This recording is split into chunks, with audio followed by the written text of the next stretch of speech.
Hello दोस्तों, नमस्कार। आप सभी का प्यारा सा चैनल एमपी जॉन पर स्वागत है। दोस्तों, आज आपको बताने जा रहे हैं हम क्लास 12 में क्वेश्चन बैंक फिजिक्स में सब्जेक्टिव क्वेश्चन बताएंगे आपको, ठीक है ना। 2012 का, 2013 का, 2015 का हम बता चुके हैं सब्जेक्टिव क्वेश्चन, जिसका लिंक जो है डिस्क्रिप्शन में दे दिए, ठीक है ना। आप वहां जाके देख सकते हैं।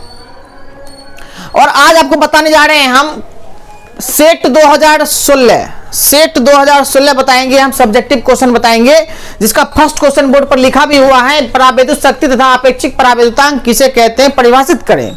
ये क्वेश्चन पूछा गया था, 2 नंबर का है, मतलब 2 को इसका है, एक परावैद्युत शक्ति दे दिया और एक अपेक्षिक परावैद्युतांक दे दिया, ठीक है ना। दोनों का आपको आंसर लिखना है। तो बहुत ही शानदार, बहुत ही आसान और बहुत ही बढ़िया तरीके से आपको हम बताने जा रहे हैं।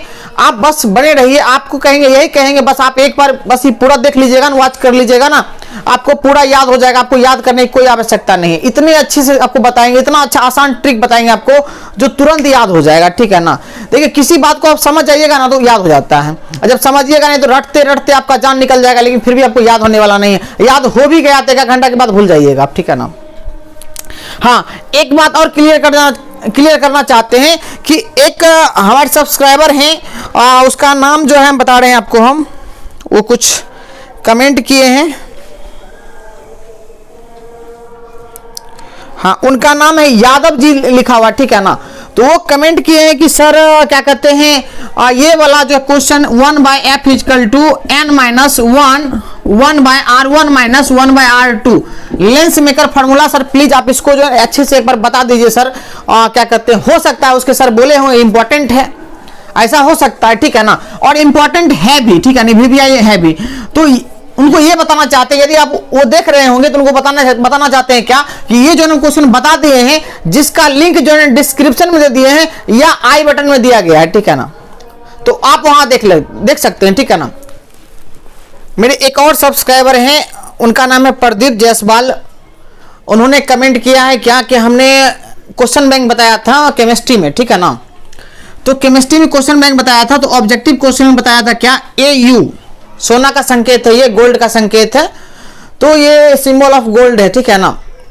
तो इसका जब मुक्तावस्था में होता है ना, तो इसका जो है ना ऑक्सीडेशन नंबर होता है 0 होता है। मुक्तावस्था में जब होता है, तब फ्री स्टेट में जब होता है तो इसका 0 होता है। लेकिन जब ये किसी परमाणु या तत्व के साथ ये मिलकर कोई कंपाउंड बनाएगा, ठीक है ना, कंपाउंड बनाता है, तो उसका हो जाता है +1 और +3, समझ रहे ना। जैसे लोहा है, तो लोहा मुक्तावस्था में होगा तो 0 होगा इसका ऑक्सीडेशन नंबर, ठीक है ना। लेकिन जब ये किसी के साथ पेड़ करेगा और बनाएगा, जैसे मान लीजिए कि फेरस क्लोराइड बनाएगा, क्या बनाएगा, फेरस क्लोराइड, तो फेरस क्लोराइड बनाएगा तो उस समय इसका जो हो जाएगा, इसका हो जाएगा +2 हो जाएगा। और फेरिक क्लोराइड बनाएगा तो उसका हो जाएगा +3 हो जाएगा। तो मुक्तावस्था में 0 होता है, तो उसी तरह से सोना का 0 होगा। और जब ये औरस बनाएगा, औरस कंपाउंड बनाएगा, ठीक है ना, तो होगा +1 होगा। और जब ओरिक बनाएगा तो +3 होगा। जैसे ये फेरस बनाया तो +2 हुआ, फेरिक बनाया तो +3 हुआ।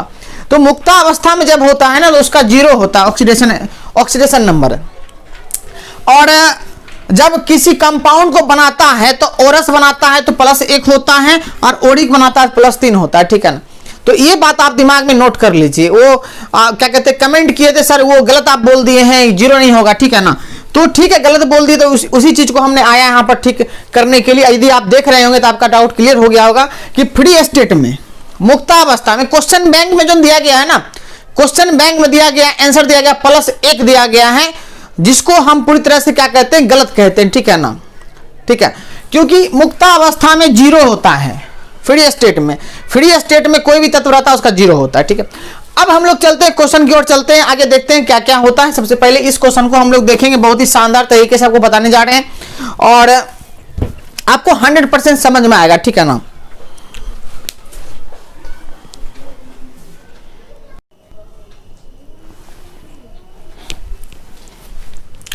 तो क्वेश्चन नंबर दोस्तों 1 नंबर देखेंगे। कहता है कि परावैद्युत शक्ति तथा अपेक्षिक परावैद्युतांक क्या है, या इसे परिभाषित करें। तो सबसे पहला नंबर क्वेश्चन क्या है, सबसे पहले हम लोग देखेंगे क्या परावैद्युत शक्ति ठीक है। डाइलेक्ट्रिक पावर मतलब क्या, डाइलेक्ट्रिक का क्या पावर होता है? डाइलेक्ट्रिक जैसे मान लीजिए क्या विद्युत रोधी जो होता है, जैसे मान लीजिए क्या इंसुलेटर हो गया आपका, क्या कि क्या कहते हैं, ये रुई हो गया, मोम हो गया, पानी हो गया, तेल हो गया, ये सब इंसुलेटर कहलाता है, ठीक है। इंसुलेटर, तो इंसुलेटर की क्या शक्ति होती है, मतलब परावैद्युत की कितनी शक्ति होती है, ठीक है ना। तो किसी परावैद्युत के विद्युत विभंजन के बिना, किसी परावैद्युत के विद्युत विभंजन के बिना उस पर आरोपित किए जा सकने वाली विद्युत क्षेत्र की तीव्रता का अधिकतम मान को ही पदार्थ का परावैद्युत शक्ति कहते हैं। अधिकतम मान, जैसे क्या वायु भी क्या है, एक परावैद्युत है, ठीक है ना। तो उसकी शक्ति कितना होता है, उस पर कितना हम अध्यारोपित कर सकते हैं अभी विद्युत क्षेत्र की तीव्रता का अधिकतम मान। तो वायु में जो है ना, वायु का जो होता है परावैद्युत शक्ति होता है, वायु का परावैद्युत शक्ति होता है दोस्तों, परावैद्युत शक्ति वो होता है 3 × 10⁶ वोल्ट पर मीटर होता है। मतलब आप इससे यदि अधिक दे दीजिएगा ना, तो उसका क्या होने लगेगा, वो उसका लीकेज होने लगेगा। कहने का मतलब है क्या, वो विसर्जित होने लगेगा, उसका विसर्जन होने लगेगा, ठीक है ना। इससे आप अधिक जो है विद्युत क्षेत्र क्रिएट नहीं कर सकते। ये अधिकतम विद्युत क्षेत्र की अधिकतम मान, तो ये अधिकतम मान इतना दे सकते 3 × 10⁶। इससे यदि अधिक होगा तो विसर्जन होने लगेगा। जैसे मान लीजिए एक बाल्टी में 5 लीटर पानी हटता है, तो उससे आप अधिक दीजिएगा, 5 लीटर से अधिक दीजिएगा, क्या होगा, नीचे गिरेगा ना। उसी प्रकार से इसमें विसर्जन होने लगता है, ठीक है ना। अब हम लोग देखते हैं क्या, आपेक्षिक परावैद्युतांक, रिलेटिव परमिटिविटी किसे कहते हैं। तो किसी माध्यम का परावैद्युतांक या विद्युतशीलता, किसी माध्यम का, ठीक है, कोई माध्यम हो सकता है। माध्यम मतलब मान लीजिए क्या, तेल आ सकता है, जल आ सकता है, हो सकता है क्या कि आपको रुई आ जाए, कागज आ जाए, कुछ भी हो सकता है। किसी माध्यम का परावैद्युतांक तथा वायु या निर्वात का परावैद्युतांक या विद्युतशीलता भी इसको कहते हैं हम लोग, वायु या निर्वात का परावैद्युतांक के अनुपात को आपेक्षिक परावैद्युतांक कहते हैं। इसे ε/r से लिखा जाता है। ε/r बराबर क्या हो जाएगा, ये m मतलब मीडियम, मीडियम मतलब क्या, माध्यम। तो माध्यम का परावैद्युतांक, तो माध्यम का परावैद्युतांक क्या हो गया, εm हो गया। अब वायु या निर्वात को लिखते हैं ε0 से, के अनुपात को बोलते हैं कि आपेक्षिक परावैद्युतांक बोलते हैं, या f0/fm भी होता है, ठीक है ना। और वायु में जो है ε/r का मान होता है, वायु में होता है 1 होता है वायु में, और अन्य माध्यम होता है ε/r का मान 1 से अधिक होता है। धातु में होता है इसका मान इन्फिनिटिव होता है, ठीक है ना। ये तो अनंत होता है, ये तो ऑब्जेक्टिव के लिए है, ठीक है, लिखने की जरूरत नहीं है। अब होता है चौक कुंडली या मोटर प्रवर्तक के उपयोग समझाइए। तो चौक कुंडली एक उपकरण है, यह एक उपकरण है जिसका उपयोग प्रत्यावर्ती धारा, अल्टरनेटिंग करंट को नियंत्रित करने में या कम करने में किया जाता है। एक आदर्श चौक कुंडली का प्रतिरोध 0 होता है हमेशा, ठीक है ना। अब आता है मोटर प्रवर्तक क्या होता है। तो ये भी एक डिवाइस है, इट इज ए डिवाइस, ये भी एक डिवाइस है। इसका उपयोग जो किया जाता है वो डीसी मोटर को चलाने में किया जाता है। मतलब क्या, इसका उपयोग किया जाता है डीसी मोटर को चलाने में कि सेफली चलाए वो, ठीक है ना। मतलब क्या कि बिना खराब हुए, मतलब सुरक्षित रूप से उसको चला सके, खराब ना हो, ठीक है ना। तो इसका उपयोग किया जाता है मोटर को चलाने में, डीसी मोटर को मतलब सुरक्षित रूप से चलाने में इसका उपयोग किया जाता है। मोटर प्रवर्तक मतलब पूछ रहा है क्या, ये लिखिए या ये लिखिए, दोनों में से कोई लिख दीजिए, ठीक है ना। तो अब हम लोग देखते हैं क्वेश्चन नंबर देखेंगे, 3 नंबर देखेंगे, ठीक है ना।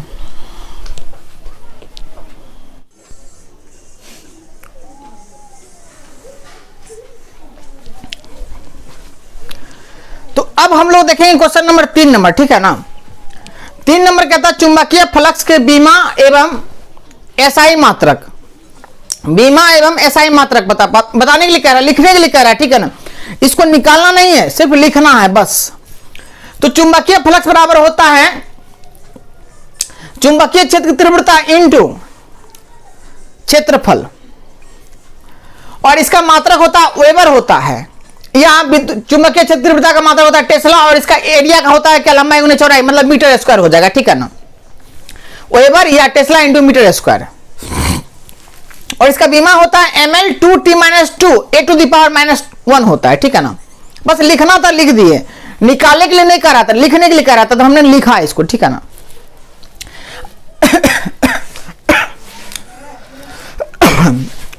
अब 4 नंबर क्वेश्चन क्या है, कि विद्युतीय नेटवर्क के लिए किरचॉफ के दोनों नियमों को लिखें। विद्युतीय नेटवर्क के लिए किरचॉफ के दोनों नियमों को लिखें। पहला नियम है संधि नियम है और दूसरा नियम है बंद पास का नियम है, ठीक है ना। तो पहले संधि नियम देखते हैं। संधि नियम होता है क्या, किसी विद्युत परिपथ के किसी भी संधि पर, किसी भी संधि मतलब क्या, संधि मतलब होता है कि कोई बिंदु होता है जिस पर क्या होता है दो से अधिक तार जुड़ा हुआ है और धारा आ रहा है जा रहा है, ठीक है ना। तो किसी भी संधि पर मिलने वाली समस्त विद्युत धाराओं का बीजगणितीय योग शून्य होता है। कुल योग क्या है, आई का शून्य है। संधि मतलब होता है भाई आपको बोले किसी बिंदु पर दो से अधिक तार जुड़ा हुआ, एक उधर जुड़ा हुआ, एक उधर जुड़ा हुआ, एक इधर जुड़ा हुआ, ठीक है ना, और करंट आ रहा है जा रहा है, ठीक है ना। किरचॉफ का प्रथम नियम आवेश संरक्षण के नियम का पालन करता है, आवेश संरक्षण के नियम का पालन करता है, ठीक है ना। और इसका द्वितीय नियम देखते हैं, दूसरा नियम बंद पास का नियम, ठीक है ना, बंद पास का।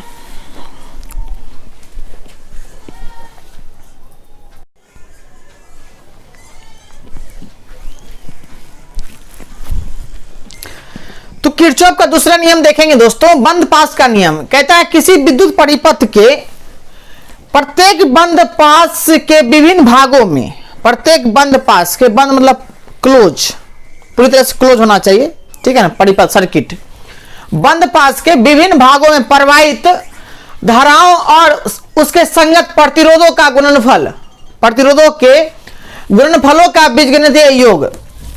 यहां देखिए संगत, यहां धारा हो गया और उसके संगत प्रतिरोध का गुणनफलों का बीजगणितीय योग उस पास में उपस्थित विभिन्न विद्युत वाहक बलों के बीजगणितीय योग के क्या होता है, बराबर होता है, ई के बराबर होता है। ऐसे भी लिख सकते हैं या इसमें लगा सकते हैं, बीजगणितीय योग लगाया तो यहां ऐसे भी कर सकते हैं, इसको ऐसा भी लिख सकते हैं, नो प्रॉब्लम एट ऑल, ठीक। किरचॉफ का दूसरा नियम जो है ऊर्जा के संरक्षण के नियम का पालन करता है। दूसरा नियम समझ गए कि विद्युत परिपथ में प्रवाहित धारा और संगत प्रतिरोधों का गुणनफलों के बीजगणितीय योग उस बंद पास में उपस्थित विद्युत वाहक बलों के बीजगणितीय योग के क्या होता है, बराबर होता है, ऊर्जा के संरक्षण के सिद्धांत का पालन करता है। अब हम लोग देखेंगे क्वेश्चन नंबर 5 देखेंगे, 5 नंबर क्वेश्चन देखेंगे क्या पूछा गया है।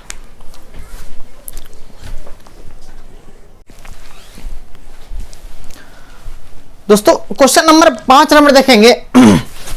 क्वेश्चन नंबर 5, पूर्ण आंतरिक परावर्तन क्या है, total internal reflection, what is total internal reflection, it's condition, what is it's condition, इसका कंडीशन क्या होगा, शर्त क्या है, शर्तें क्या है। तो सबसे पहले जो है ना इसका आंसर देंगे हम लोग, बहुत सटीक जवाब देंगे, जब प्रकाश की किरण सघन माध्यम से विरल माध्यम में जाती है, तो हो गया सघन माध्यम मतलब होता है पानी या कांच, अब विरल होता है वायु।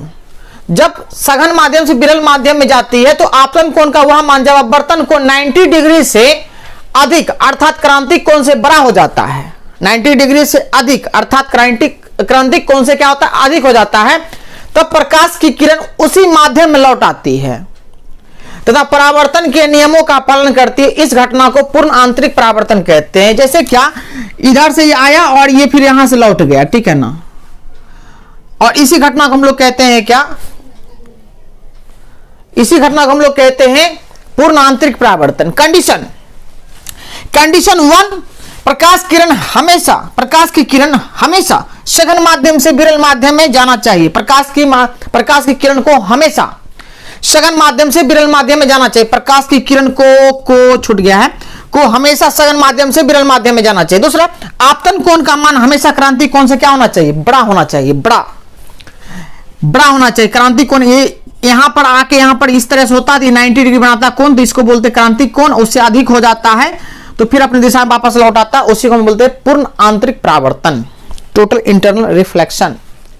अब हम लोग देखेंगे क्वेश्चन नंबर देखेंगे 6 नंबर देखेंगे, ठीक है ना।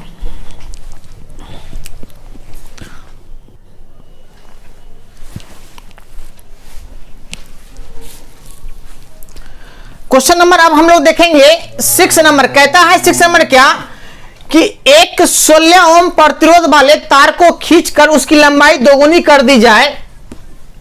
कर दी जाती है तो तार का नया प्रतिरोध कितना होगा। तो सबसे पहले दिया गया है एक प्रतिरोध तो दे दिया गया आपको, प्रतिरोध को R से लिखते हैं, 16 ओम दिया गया, ठीक है ना। कहता है क्या कि यदि इसको खींचकर लंबाई दोगुनी कर दी जाती है, ठीक है ना। सबसे पहले प्रतिरोध का जो फॉर्मूला जो होता है आपको बताते हैं, ये होता है रो एल बाय ए होता है, काम खत्म हो गया, रो एल बाय ए। लेकिन अब उसकी लंबाई खींचकर दोगुनी कर दी जाती है तो उसका नया प्रतिरोध क्या होगा। जब तार को खींच के लंबाई दोगुनी कर देंगे प्रतिरोध भी बदलेगा ना, जब लंबाई को बढ़ाएंगे तो प्रतिरोध भी क्या हो जाएगा, बदल जाएगा। तो मान लेते हैं प्रतिरोध हो गया कितना तुम्हारा, R डैश हो गया, क्या हो गया तुम्हारा प्रतिरोध, R डैश हो गया। तो R डैश हो गया कब, जब लंबाई हो गया उसका दोगुनी, पहले L था अब कितना हो गया, अब हो गया 2L, लंबाई दोगुनी हो गया, ठीक है ना। और जब लंबाई बढ़ेगा तो मोटाई कम होगा ना, जैसे कोई तार है, मान लीजिए तार है, ठीक है ना, और इसकी लंबाई अभी L है, ठीक है ना। अब इसको खींच के हम क्या किए, लंबा कर दी, तो क्या होगा, इसका मोटाई भी घटेगा जी, इसका मोटाई भी क्या हो जाएगा, घट जाएगा। लंबाई खींच के दोगुनी कर दी तो हो गया अब 2L हो गया। तो इसका जो क्षेत्रफल था पहले A, अब हो जाएगा A बाय क्या हो जाएगा 2। लंबाई दोगुना हुआ तो क्षेत्रफल क्या हो जाएगा, आधा हो जाएगा, मतलब पहले A था अब क्या हो जाएगा A बाय 2। तो R डैश बराबर हो जाएगा, ये दो ऊपर जाएगा, दो दूनी क्या हो जाएगा 4, रो L बाय ए हो गया। और रो L बाय ए को हम लोग लिख सकते हैं R लिख सकते हैं, बहुत ही प्रेम पूर्वक लिख सकते हैं, क्या हम इसको लिख सकते हैं हम लोग R लिख सकते हैं, ठीक है ना। तो चलिए R डैश बराबर क्या हो जाएगा 4, R का मान कितना है 16 है, तो हमने दिया 16। तो कहने का मतलब नया प्रतिरोध कितना हो गया 64 हो गया। तो जब भी आप याद रखिएगा, यही हो गया आंसर, नया प्रतिरोध जो होगा वो 64 ओम का होगा। आप याद रखिएगा जब भी किसी चालक तार को लंबाई दोगुना कर देते हैं ना तो उसका प्रतिरोध, नया प्रतिरोध 4 गुना हो जाता है। 4 गुना मतलब क्या, पहले 16 था 64 हो गया। यदि यहां 12 देता तो 48 हो जाता, यदि 1 देता तो क्या होता 4 हो जाता, 4 गुना हो जाता है, ठीक है। आप हमेशा याद रखिएगा जब भी लंबाई को दोगुना किया जाएगा ना तो उसका प्रतिरोध क्या होगा 4 गुना होगा।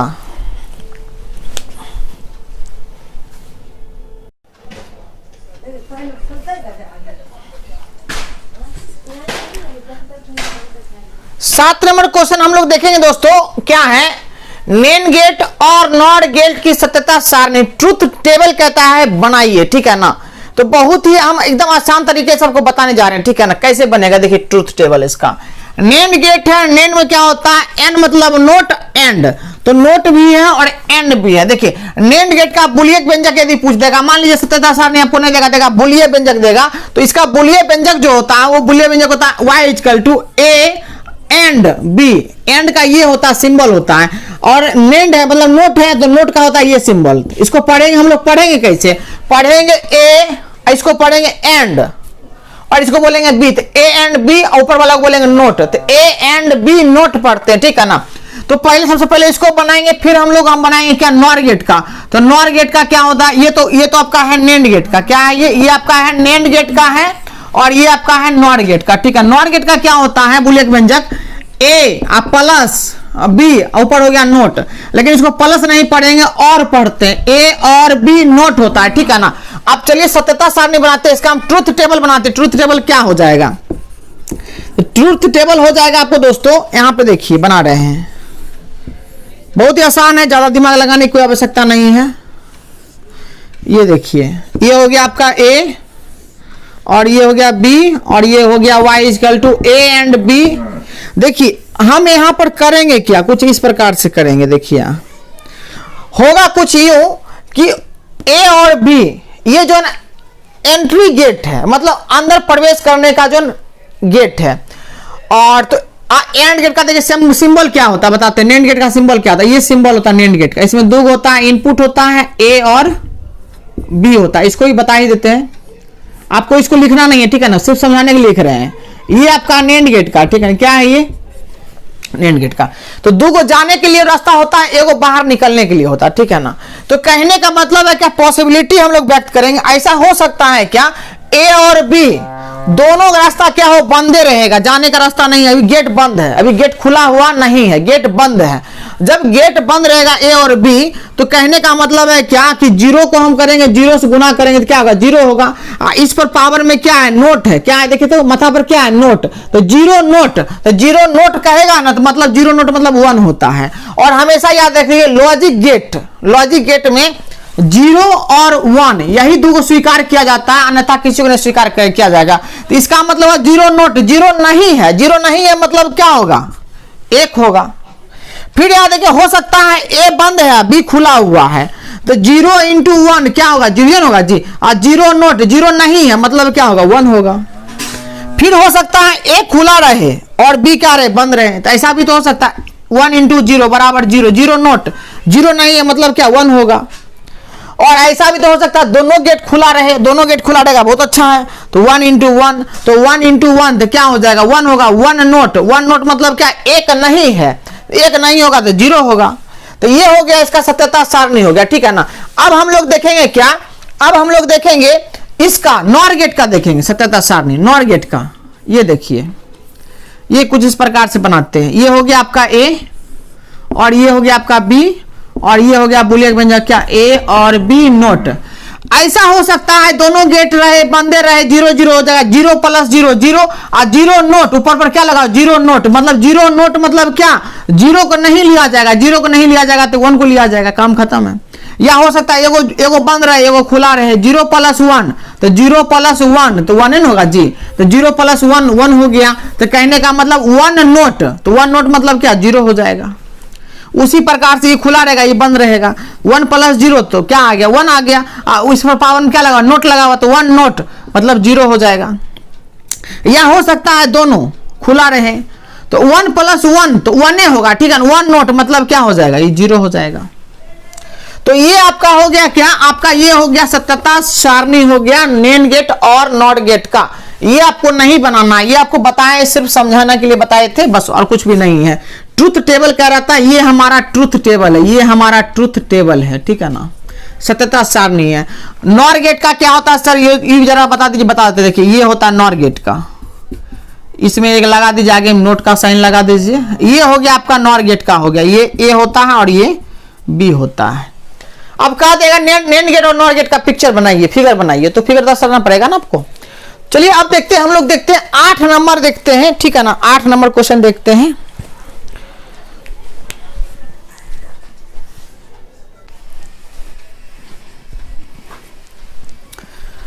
क्वेश्चन नंबर 8 नंबर देखेंगे दोस्तों। क्वेश्चन नंबर 8, लेंज का नियम क्या है। विद्युत चुंबकीय प्रेरण की घटना में प्रेरित विद्युत वाहक बल की दिशा हमेशा ऐसी होती है कि वह उस कारण का विरोध करती है जिसके कारण उसकी उत्पत्ति हुई है। मतलब क्या कि प्रेरित विद्युत वाहक बल की दिशा हमेशा ऐसी होती है कि जिसके कारण वो उत्पन्न हुआ, मतलब प्रेरित विद्युत वाहक बल उत्पन्न हुआ, उसी का वो क्या करता है, विरोध करता है, ठीक है ना। जिसके कारण उसको उसकी उत्पत्ति हुई है उसी का वो विरोध करता है, मतलब जिस थाली में खाए उसी में छेद किए, जिसके कारण उसकी उत्पत्ति हुई है उसी का वो विरोध कर रहा है, समझे। और ये लेंज का नियम ऊर्जा के संरक्षण के नियम का पालन करता है, ठीक। अब आता है क्वेश्चन नंबर 9, एक्स किरणों के किन्हीं 2 गुणों को लिखे। पहला है एक्स किरणें जो है विद्युत चुंबकीय तरंगे होती है, ठीक है ना। और दूसरा जो है एक्स किरणें विद्युत तथा चुंबकीय क्षेत्रों में विक्षेपित नहीं होती है, विक्षेपित नहीं होती है, ठीक है ना, मतलब उसका प्रभाव इस पर नहीं पड़ता एक्स किरणों पर। तीसरा, एक्स किरणें जिस गैस से होकर गुजरती है, जिस गैस में से होकर गुजरती है, ठीक है, जिस गैस में से होकर गुजरती है, में से होकर गुजरती है, उसका आयनीकरण कर देती है, या उसका आयनीकरण कर देती है, ठीक है ना। तो ये 3 लिखा है, आपको 2 ही लिखना है। अब आता है नेक्स्ट क्या, 10 नंबर, पेल्टियर प्रभाव क्या है। पेल्टियर प्रभाव जब विभिन्न धातुओं का ताप युग्म बनाकर उसमें किसी बाह्य स्रोत से धारा प्रवाहित की जाती है तो एक संधि ठंडी तथा दूसरी गर्म हो जाती है, अर्थात एक संधि पर उष्मा का अवशोषण होता है, दूसरी पर क्या होता है, उष्मा का उत्पादन होता है। इस घटना को पेल्टियर प्रभाव कहते हैं। कहता है क्या कि धातु का जो है ताप युग्म बनाने के लिए कहता है, धातु का ताप युग्म बनाने के लिए कहता है कि ताप युग्म जोड़ा बनाने के लिए कहता है, और कहता है कि उस पर ताप दीजिए, मतलब क्या टेम्परेचर दीजिए, और बाह्य स्रोत से क्या कीजिए, धारा प्रवाहित कीजिए। ठीक है, उसमें क्या होगा, एक संधि जो एक बिंदु जो है वो क्या हो जाएगा, ठंडा हो जाएगा, दूसरा बिंदु क्या है, उसका दूसरा सिरा का बिंदु जो होता है वो क्या हो जाएगा, गर्म हो जाएगा। समझ रहे हैं ना, मतलब एक में क्या हो, उष्मा का अवशोषण कर रहा है, दूसरे में क्या कर रहा है, उत्पादन कर रहा है, और इसी घटना को हम लोग कहते हैं पेल्टियर प्रभाव कहते हैं। क्वेश्चन नंबर हम लोग देखेंगे दोस्तों 11 नंबर, 10 नंबर तो हो गया, 10 नंबर तक तो हो गया है।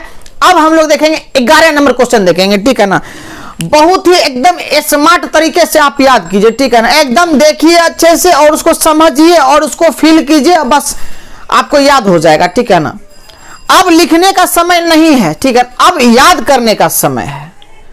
ठीक है, देखते हैं 11 नंबर क्वेश्चन। आपको बार बार कहते हैं कि शॉर्ट टाइप और आप ऑब्जेक्टिव अच्छे से कर लेते हैं ना तो आपको अच्छा मार्क्स आ जाएगा। ठीक है ना, तो यही कीजिए आपकी अच्छे से आप कर लीजिए, क्वेश्चन बैंक को अच्छे से पूरा एकदम कंटैक्ट कर लीजिए, पूरे दिमाग में सेट कर लो। ठीक है, दिमाग में सेट कर लो क्वेश्चन बैंक को, जिससे दिक्कत नहीं होगा, उसका ऑब्जेक्टिव सब्जेक्टिव पूरा दिमाग में सेट कर लो। ठीक है, 11 नंबर देखते हैं क्वेश्चन। अब हम